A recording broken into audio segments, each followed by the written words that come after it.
La construction du canal du Nicaragua, une voie de transport maritime connectant la mer des Caraïbes à l'océan Pacifique, se poursuit.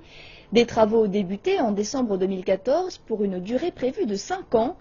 Considéré comme le plus grand projet d'infrastructure au monde, il est estimé à un coût pouvant atteindre 50 milliards de dollars.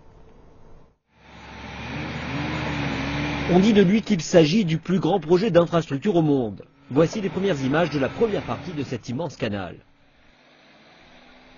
La phase 1 de ce gigantesque projet nécessite la construction de routes, ici, dans le sud-ouest du Nicaragua. Elles seront utilisées pour le transport d'équipements lourds qui serviront au forage du canal.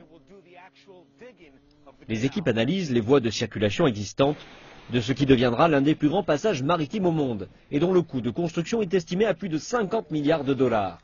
Selon le promoteur Hong Kong-Nicaragua, un immense port sera construit sur ce lieu qui deviendra l'entrée du canal vers l'océan Pacifique. Un responsable du gouvernement en charge du projet déclare que des efforts sont menés en vue de protéger l'environnement. Cette quatrième route coûte plus cher que d'autres options, mais c'est celle qui présente les coûts les plus bas sur le plan environnemental et social. Et c'est ce qui a pris le dessus. Ainsi, la quatrième route a été choisie. Le gouvernement a indiqué à la CCTV qu'environ 28 000 personnes devront être relogées dans le cadre de ce projet de canal.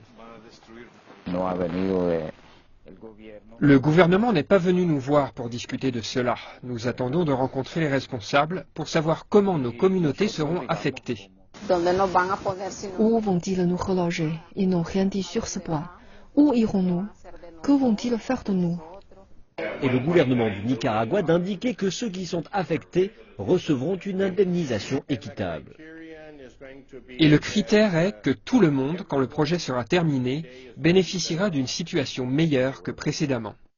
Une autre priorité du gouvernement est la protection du lac Nicaragua, la plus importante source d'eau douce d'Amérique centrale.